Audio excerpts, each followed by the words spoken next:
The immune system has evolved to protect us from pathogens, including bacteria, viruses, and parasites. Pathogens are enormously variable in size and lifestyle, so the immune system has developed many different ways of combating infection.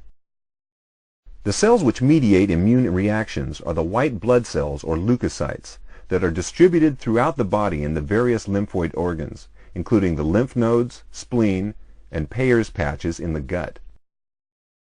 These organs are strategically placed to guard different areas of the body. All of the leukocytes are derived initially from stem cells in the bone marrow, which colonize the lymphoid tissues.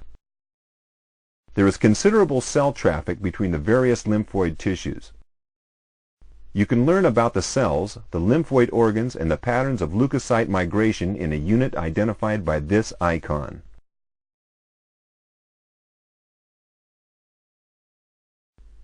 Broadly speaking, there are two main categories of leukocyte, the lymphocytes and the phagocytes. Lymphocytes are responsible for recognizing molecules of invading pathogens, termed antigens, while the phagocytes can internalize and destroy many bacteria and parasites. In order to recognize antigens, the lymphocytes generate antigen receptor molecules, which specifically recognize a single antigen. There are two groups of lymphocytes, B cells and T cells. B cells use cell surface antibody as their antigen receptor, while T cells use a related but distinct molecule, the T cell receptor, or TCR.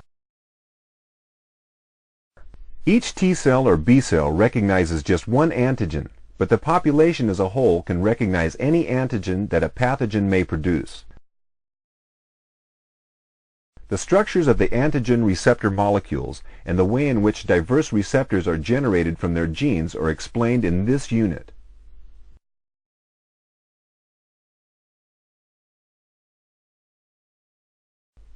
Although T cells and B cells both recognize antigens, T cells recognize antigen as peptide fragments which have come from inside cells of the body, such as a virally infected cell. By contrast, the antibody produced by B cells recognizes intact antigens in the blood and other body fluids. Thus, the immune system can recognize and destroy both intracellular and extracellular pathogens.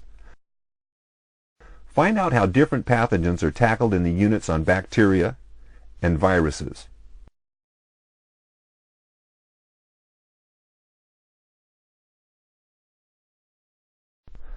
The ways in which T cells recognize antigenic peptides from inside other cells of the body is quite subtle. The cells present the antigenic fragments on their cell surface for review by the T cells. The molecules which carry out this function of antigen presentation are encoded in a gene locus called the major histocompatibility complex, or MHC. Hence, MHC molecules present antigen to T cells. These molecules vary greatly between individuals, and this is very important in determining how susceptible an individual is to infection with different pathogens, and on their susceptibility to hypersensitivity and autoimmune diseases when the immune system malfunctions.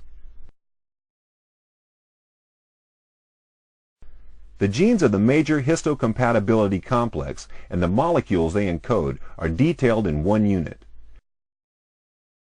and the process of antigen presentation to T cells in another.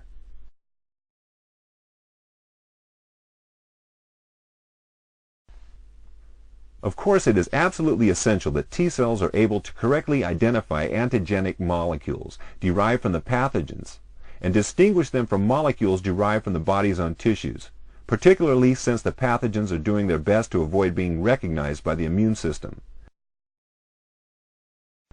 T cells therefore go through a process of education in the thymus during their development and before they colonize the other lymphoid tissues of the body. You can find out what is happening in the thymus in the unit on T cell education.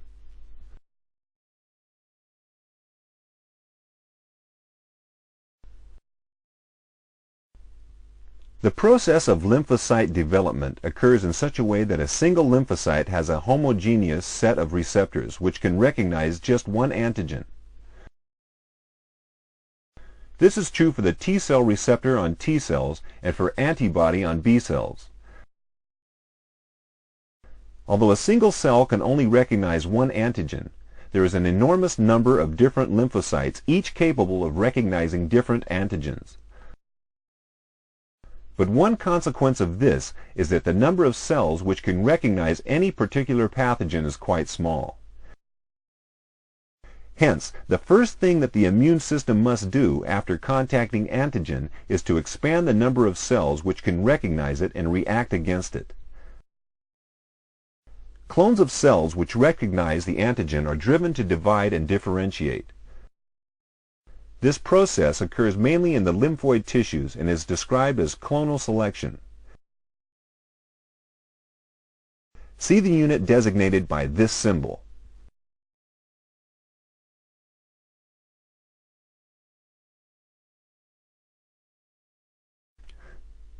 Having recognized a pathogen or its products, the immune system must mount an appropriate response to eliminate it and to minimize the damage that it causes.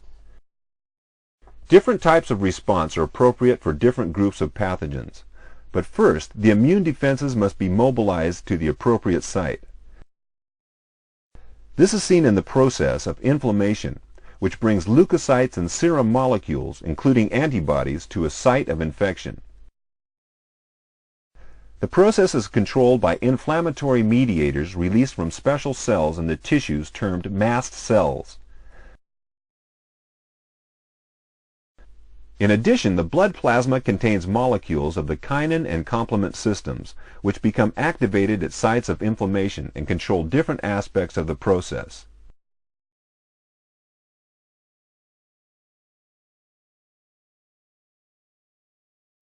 The process of inflammation and the role of the complement system are set out in detail in two separate units.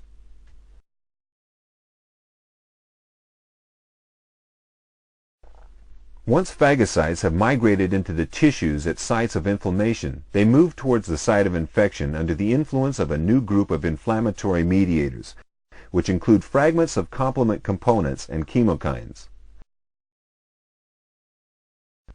Once they arrive at the site of infection, phagocytes can internalize the pathogens and destroy them, a process termed phagocytosis. Antibodies and complement can aid phagocytes in the identification and uptake of pathogens, and cytokines released from T cells can also activate the macrophages to enhance their microbicidal capacity.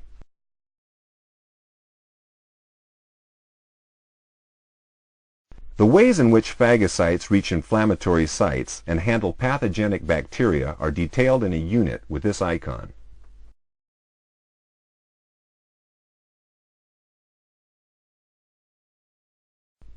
An additional factor in host defense are the antibodies generated by B cells. These can bind to pathogens and allow them to be taken up by phagocytes. Antibodies can also activate mast cells, the complement system, and other cells involved in immune defense. The immune system maintains a dynamic balance between the responses mediated by antibodies and those mediated by phagocytes. This is controlled by two different populations of helper T cells. One helps B cells to make antibody, the other activates phagocytic cells. How this balance is maintained is shown in this unit.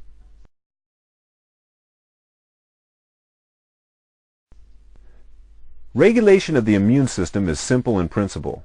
The system has evolved to recognize and eliminate pathogens and their antigens. Hence, antigens stimulate the system, and once they are eliminated, the system falls back into a resting condition, albeit primed should the antigen be encountered again. Beyond this fundamental level of control, there are numerous regulatory interactions, checks, and balances described in this unit.